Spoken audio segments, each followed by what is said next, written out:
নিম পাতা এটা আপনার জৈব কীটনাশক হিসেবে এবং ছত্রাকনাশক হিসেবে ব্যবহার করা হয়। এটা থ্রিপস, সাদামাছি, লাল মাকড় দমন করে পাতার দাগ এবং পচন রোধেও ভালো কাজ করে। 200 গ্রাম নিম পাতা 2 লিটার পানিতে মিশিয়ে 24 ঘন্টা রেখে তারপরে ছেঁকে নিয়ে এটা ব্যবহার করা যায়। পাতা বেটে বা ব্লেন্ড করে নিলে ভালো হয়। আর সপ্তাহে 1-2 বার আপনার বাগানে স্প্রে করে দিন, সকালে কিংবা বিকেলে।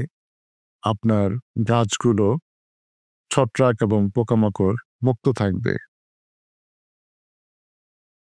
রসুনের খোসা বা পাতা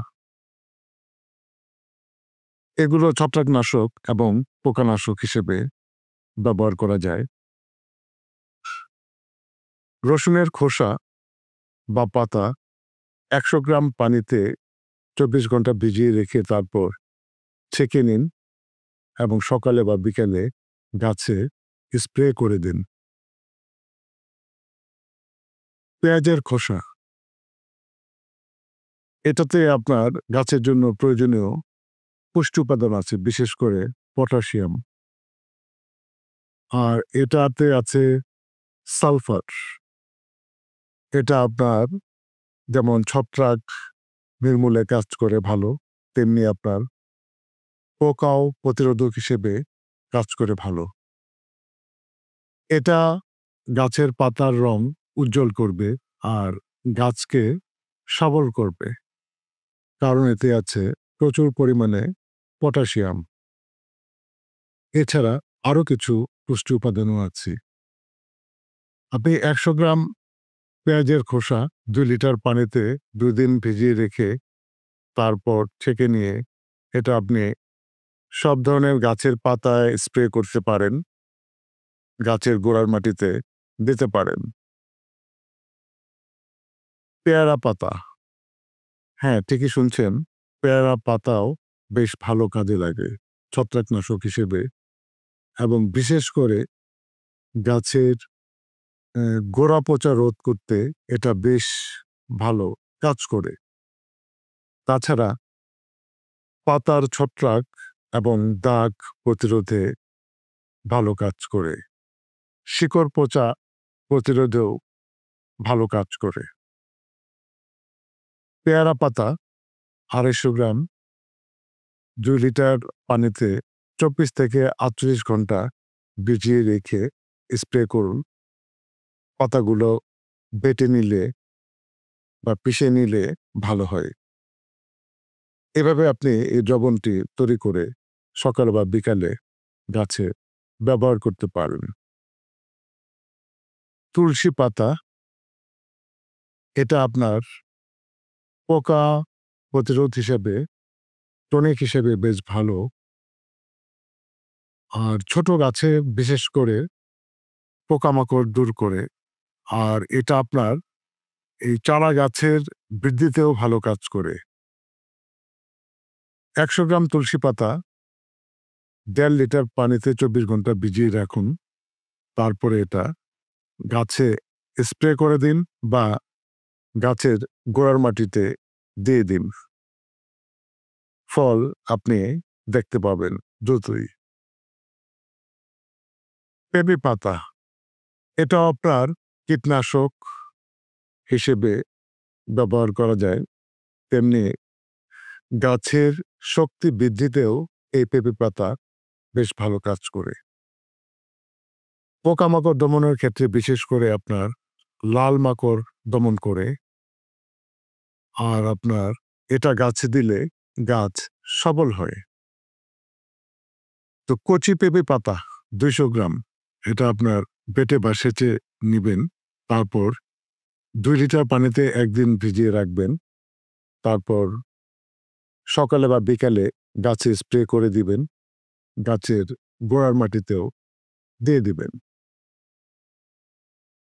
ধানের ছড়া পাতা বা থেকেও আপনার পটাশ সমৃদ্ধ তরল সার তৈরি করা যায়। এটা আপনার গাছের ফুল ও ফল বাড়ায় আর পাতা শক্ত করে। বুঝতে পারছেন তো কোনটির কথা বলছি? ধানের ছড়ার পাশে যে আপনার পাতাগুলো থাকে, এই পাতাগুলোর কথাই বলছি। এই পাতা আপনার ২৫০ গ্রাম ২ লিটার পানিতে ভিজিয়ে রেখে তারপর ছেঁকে নিয়ে গাছের গোড়ার মাটিতে দিয়ে দিন। গাছের বেশ ভালো কাজে লাগবে। লাল শাক পাতা, এটা থেকেও আপনার গাছের জন্য তরল পুষ্টি টনিক তৈরি করা যায়। এটা আপনার গাছ সবুজ ও সতেজ রাখে। ২০০ গ্রাম লাল শাক কুচি করে কেটে নেবেন। তারপর ২ লিটার পানিতে ভিজিয়ে আপনার ৩-৪ ঘন্টা রেখে দিন। তারপর ছেঁকে নিয়ে গাছে স্প্রে করে দিন। কলা পাতা, এটাও আপনার তরল জৈব সার হিসেবে তৈরি করে ব্যবহার করা যায়। এটা গাছের ফল বড় করবে আর ফলগুলোকে মিষ্টি করবে। ৩০০ গ্রাম কচি কলা পাতা ৩ লিটার পানিতে ২ দিন রেখে তারপর ছেঁকে নিবেন এবং গাছের গোড়ার মাটিতে দিয়ে দিবেন। গুলঞ্চ পাতা, এটাও গাছের আপনার রোগ প্রতিরোধে টনিক হিসেবে বেশ ভালো কাজ করে। এটা গাছের ভিতরে শক্তিশালী প্রতিরোধ শক্তি বাড়ায় আর শেকড় ও কাণ্ডের পচা প্রতিরোধ করে। গুলঞ্চ পাতা ২০০ গ্রাম নিবেন।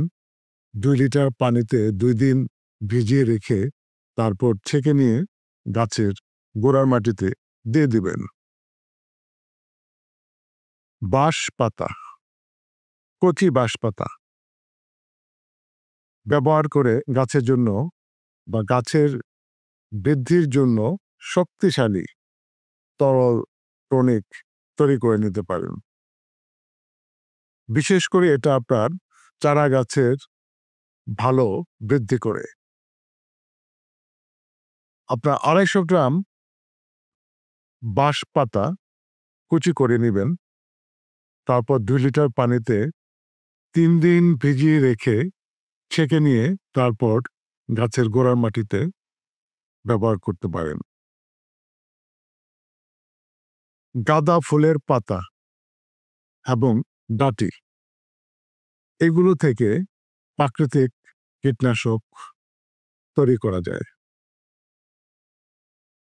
বিশেষ করে দুধ পোকা, থ্রিপস এবং সাদামাছি দমনে এই গাঁদা ফুলের পাতা এবং ডাঁটি বেশ ভালো কাজে লাগে।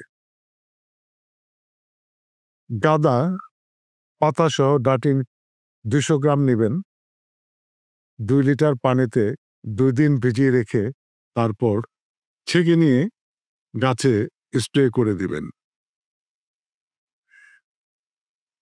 আমি যেই পাতাগুলোর কথা বললাম, এগুলো আপনারা খুব সহজেই তৈরি করে নিতে পারেন এবং আপনাদের হাতের নাগালেই এগুলো পাবেন।